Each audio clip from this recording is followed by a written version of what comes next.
Dans l'affaire qui va suivre, vous allez découvrir le destin bouleversant de Jean-Paul, un homme de 51 ans, disparu dans d'horribles circonstances. Un meurtre incompréhensible qui a traumatisé la famille de la victime.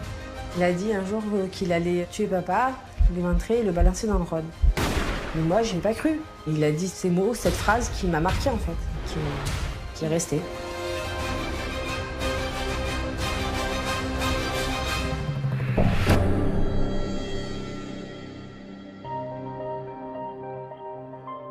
Nous sommes à Étoile-sur-Rhône, une commune située dans le département de la Drôme. Cette ville, perchée, fait face d'un côté aux montagnes ardéchoises et de l'autre au massif du Vercors. Il y a à peu près 5000 habitants, c'est une commune particulièrement calme, paisible, un peu presque résidentielle. Vous avez beaucoup de gens qui résident sur Étoile et qui travaillent effectivement à Valence ou Bourg-les-Valences. Voilà, c'est encore une fois une commune très très paisible.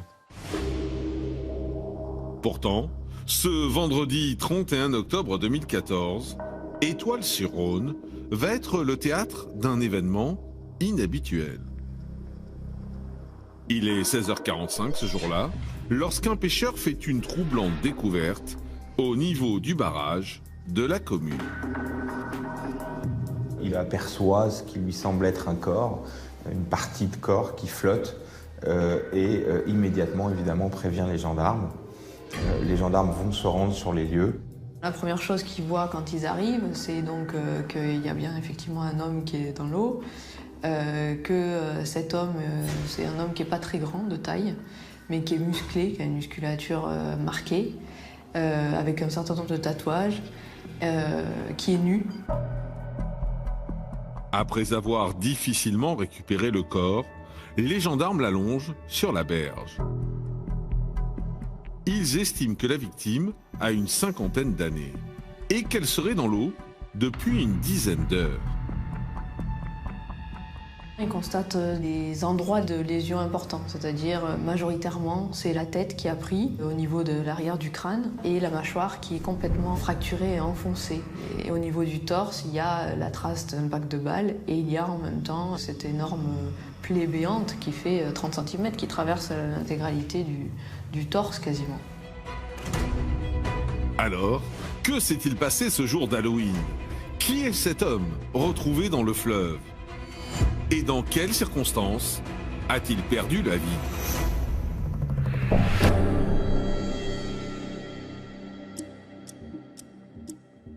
Face à la gravité de la situation, l'enquête est confiée à la gendarmerie de Grenoble. Des fouilles sont immédiatement organisées près du lieu de la découverte du corps. Ils retrouvent assez rapidement des effets personnels qu'ils attribuent assez vite à la victime, un gant de mémoire.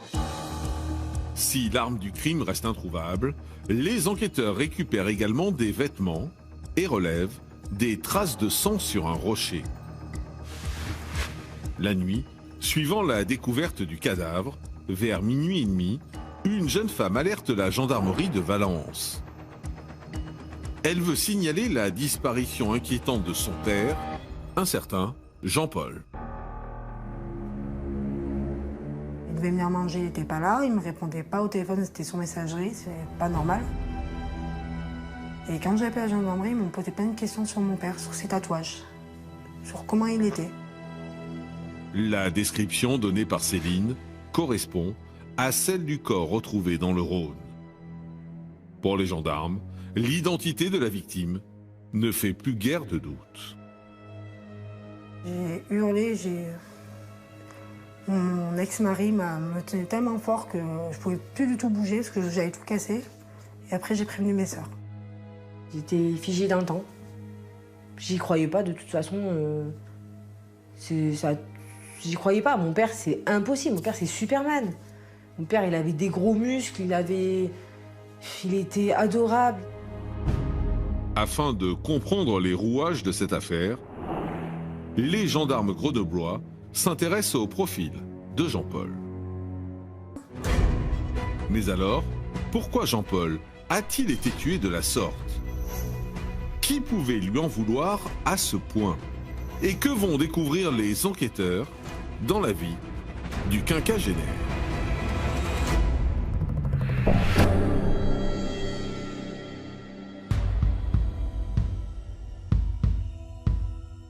À la recherche d'indices, les gendarmes se rendent au domicile de Jean-Paul, à Upi. D'emblée, ils remarquent que sa voiture est garée sur le parking et que la porte de l'appartement n'a pas été verrouillée. C'est un appartement qui n'a pas été cambriolé, qui n'a pas été fouillé, tout est en état. Rien qui puisse faire penser par exemple à un règlement de compte, à un crime crapuleux qui aurait mal tourné. Le 3 novembre 2014, 3 jours après la découverte du corps, les résultats de l'autopsie tombent. La victime a pu être tuée par une ou plusieurs personnes le 31 octobre aux alentours de minuit 30. Jean-Paul présente 3 types de plaies, une plaie crânienne, une plaie au thorax par objet contondant, comme on dit, donc type couteau, et donc une plaie par arme à feu. On n'a jamais su s'il était décédé des suites des coups qu'il a reçus, ou s'il est décédé effectivement lorsqu'il a été mis dans le Rhône, donc au niveau du barrage. Toujours est-il que le ou les meurtriers n'ont laissé aucune chance à Jean-Paul. L'homme a subi un véritable acharnement. Mais pour quelle raison? En quête de réponse, les enquêteurs décident de s'intéresser aux proches de la victime, et notamment à son ex-compagne, une femme que nous appellerons Aurélie. Jean-Paul a connu Aurélie très jeune. Ils avaient une différence d'âge assez importante, de plus d'une dizaine d'années. Ils ont eu une relation compliquée, ils ont néanmoins eu tout de même 3 enfants. Océane, l'une des filles de Jean-Paul, née d'une précédente union, a été aux premières loges de cette histoire chaotique. C'était je t'aime moi non plus. Un coup c'était l'un qui allait chercher la petite bête, un coup c'était l'autre. Elle était très jalouse et très possessive et mon père c'était un peu pareil. Je pense que ces 2 êtres qu'ils n'allaient pas ensemble parce qu'ils étaient trop pareils. Au-delà de cette jalousie ambiante, les disputes entre Jean-Paul et Aurélie pouvaient s'avérer extrêmement violentes. Cette femme de 36 ans avait même déposé plainte en 2013 contre son mari. Elle accusait notamment Jean-Paul de lui avoir porté un coup de couteau. L'affaire était en cours, Jean-Paul contestait vigoureusement ces faits. Il indiquait qu'il s'agissait d'un coup de sécateur accidentel. J'ajouterais quand même sur ce point qu'on n'a absolument pas trouvé le couteau incriminé. Il reste présumé innocent au titre de ces faits. C'est des affaires de violence qui sont mutuelles et qui sont assez énigmatiques. Voilà. Chacun a eu sa version sur les faits. Fort de ces informations, les gendarmes grenoblois convoquent Aurélie dans leurs locaux. Elle aurait été, selon elle, victime de violences conjugales. Elle va décrire sa relation avec Jean-Paul d'une seule façon, c'est la relation d'emprise qu'il aurait eue sur elle, sans toutefois parler de ce qu'elle-même elle faisait en retour. Face aux gendarmes, Aurélie explique qu'elle a quitté Jean-Paul en 2013, après 17 années de vie commune. À force des violences et à force de l'ambiance qui était devenue insupportable, elle se sentait étouffée et pas pouvoir vivre ce qu'elle voulait. Elle avait demandé l'aide à sa famille, qui était venue finalement forcer la séparation chez Jean-Paul, et ça s'est extrêmement mal passé. Depuis cette rupture, Jean-Paul et son ex-belle-famille étaient en conflit. William, le frère d'Aurélie, aurait d'ailleurs eu un rôle prépondérant dans cette situation houleuse. Il a dit un jour qu'il allait tuer papa, l'éventrer et le balancer dans le Rhône. Et moi, je n'y ai pas cru. Il a dit ces mots, cette phrase qui m'a marquée en fait, qui est restée. Lors de leurs investigations, les enquêteurs apprennent également que William était même venu s'installer au domicile de sa sœur après sa séparation.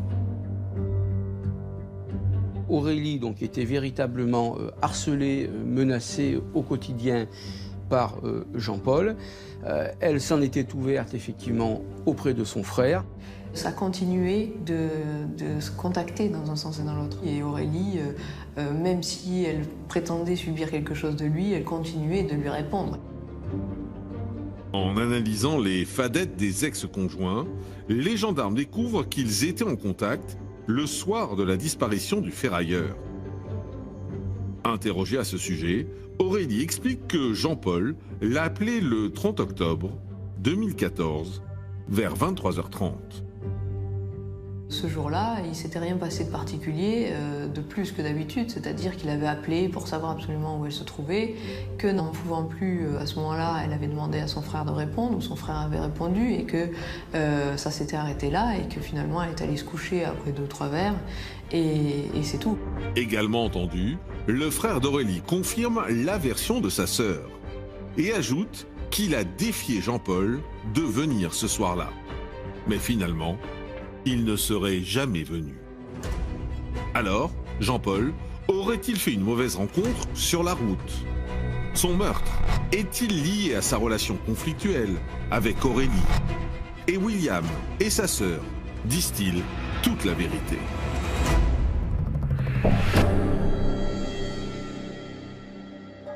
Très dur. Moi, j'ai vécu beaucoup de temps avec mon papa avant de partir à mes 18 ans et elle nous aimait pas. Donc elle nous faisait la misère. Mais les enquêteurs vont également découvrir qu'Aurélie pouvait se montrer violente, et cela même avec ses propres enfants. Elle s'est mise dans l'alcool et de là, moi en fait j'étais son punching ball en fait.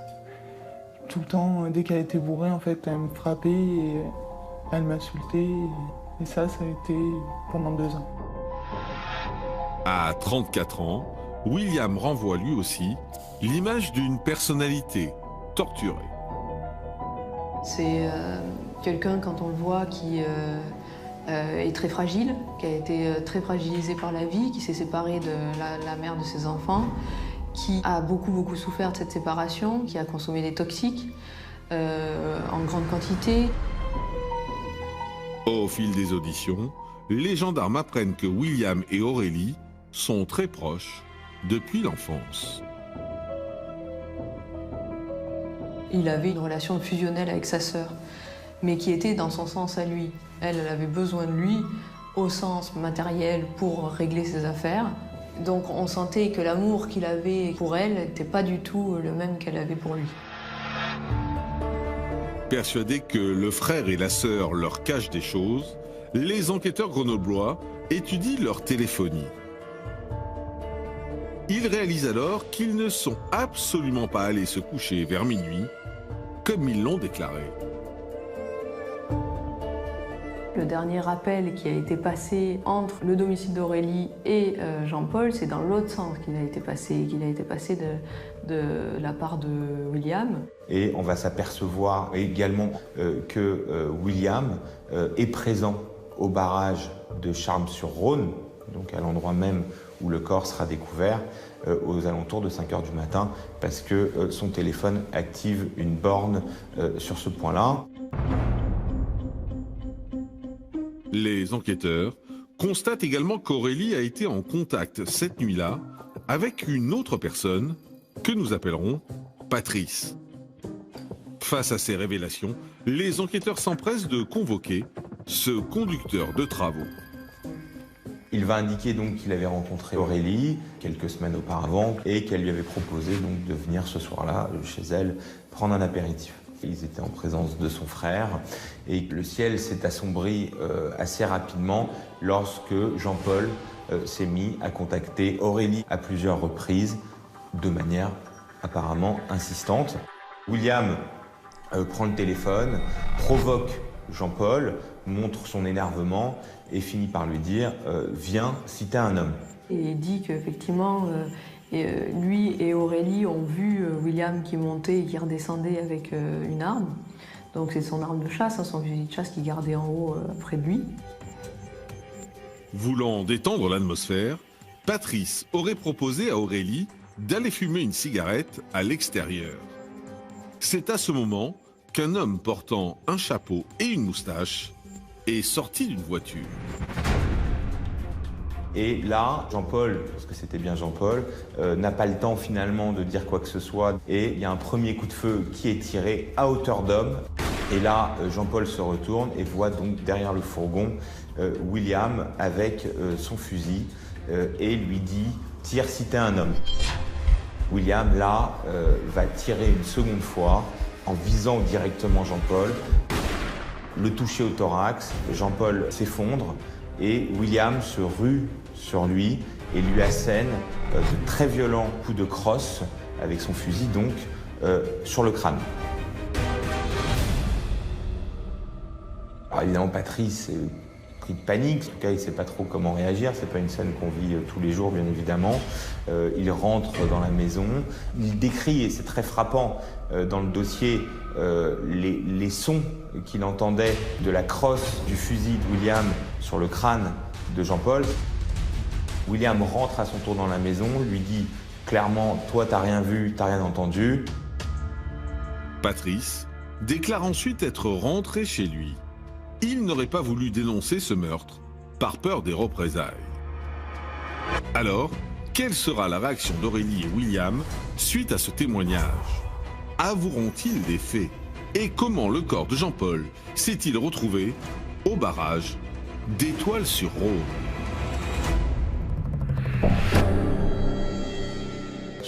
L'a ramené chez Jean-Paul pour la garer devant chez lui, comme si tout était parfait. Et ensuite, eh bien, il va emmener donc, le corps au barrage de Charmes. Selon lui, pour faire couler ce corps, il ouvre donc l'estomac de Jean-Paul pour que le corps s'emplisse d'eau et coule. Dans ses déclarations, le suspect s'efforce de disculper sa sœur et de se présenter comme une sorte de justicier familial. William justifie ce qu'il fait à Jean-Paul donc comme un coup de sang qui ne serait pas prémédité parce qu'il en aurait eu assez de ce que ferait subir Jean-Paul à sa sœur Aurélie et à sa famille. Donc il a disjoncté, qu'il avait voulu protéger sa sœur pour débarrasser finalement la terre de cet homme passablement mauvais. Le 29 mars 2016, un an et demi après le meurtre, une reconstitution est organisée au domicile de la fratrie, ainsi qu'au barrage d'Étoile-sur-Rhône. Sorti de sa prison, William est présent, tout comme Aurélie et Patrice. Et si chacun reste sur sa version, la façon dont le corps de Jean-Paul a été transporté sème le doute. Ce que disent les experts, c'est qu'effectivement, il était impossible pour un individu de tirer tout seul un cadavre. Et c'est là que la justice en est venue à suspecter Aurélie d'avoir prêté main forte à son frère. À nouveau interrogée sur son rôle dans cette affaire, la sœur de William reconnaît finalement l'avoir aidé. Elle serait notamment allée chercher son frère en voiture après que ce dernier ait déposé le véhicule de Jean-Paul devant son domicile. Et ce n'est pas tout. Elle a effacé surtout les traces de sang de Jean-Paul qui était juste devant la maison. Elle dira qu'elle l'a fait pour ses enfants, pour le cacher à ses enfants. Dans un réquisitoire définitif, datant du 5 juillet 2017, le procureur de la République renvoie la fratrie devant la cour d'assises de la Drôme pour assassinat concernant William et pour modification de l'état des lieux et recel de cadavres pour Aurélie. Alors, quelle sera leur attitude lors du procès? Vont-ils livrer une nouvelle version? Et vont-ils enfin exprimer des regrets?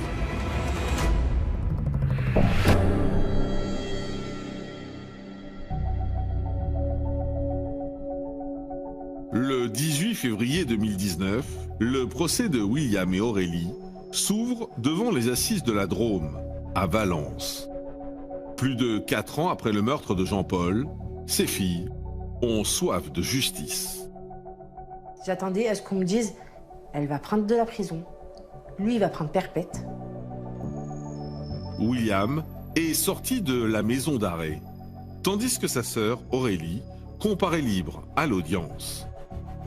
Si les enfants de la victime attendent de sincères excuses des accusés, elles vont rapidement déchanter. Il y a des moments où elle pleurait. Il y a des moments où elle avait un grand sourire. Et lui, il avait toujours le sourire. Soi-disant, il a des regrets, mais il avait toujours le sourire. D'autant qu'une partie des débats ne va pas porter sur les circonstances du meurtre, mais sur les violences conjugales entre Aurélie et Jean-Paul. Les deux accusés vont s'en tenir à leur déclaration, mais ils vont surtout, à mes yeux, adopter une stratégie judiciaire que j'ai trouvée particulièrement contestable, qui a considéré finalement à noircir Jean-Paul et à faire oublier de manière plus ou moins habile les actes qui ont été commis pour à chaque fois détourner l'attention sur Jean-Paul. En fait, c'était le procès de mon père et c'est ça qui m'a encore plus détruit. Mon papa il est décédé dans des circonstances pas croyables, parce qu'on a parlé d'actes qu'il avait commis envers des personnes. Mais ça n'a rien à voir en fait. Lui, il a tué personne. Je me suis sentie détruite en fait. Je me suis dit, ça s'est passé chez moi en plus. Je vivais dans cette maison. Mon papa est décédé dans cette maison. C'est ma propre mère. Et le pire, qu'elle n'ait pas dit la vérité. Le jeudi 21 février, après 3 jours de procès, la cour d'assises de la Drôme rend son verdict. William est condamné à 15 ans de réclusion criminelle pour assassinat. Et ce verdict-là, il est pas normal. C'est quoi? 15 ans? Après, avec le remise de peine, il fera presque rien. C'est pas normal. Il a quand même enlevé une vie, un père, un grand-père. Ah, pour moi, c'est pas assez, il méritait au moins 30 ans. Aurélie est condamnée à 2 ans de prison avec sursis pour modification d'une scène de crime et bénéficie d'un acquittement partiel pour recel de cadavres. Une décision incompréhensible pour les filles de Jean-Paul. Voilà, elle est libre. Elle fait son shopping, elle fait ses Noëls, elle voit ses enfants. On lui laisse ses enfants alors qu'elle est dangereuse. Il n'y a rien qui est normal. Et nous, on doit souffrir, fermer nos bouches et en fait, on est des moins que rien. Alors qu'on fait partie de la société française. J'ai peur en fait.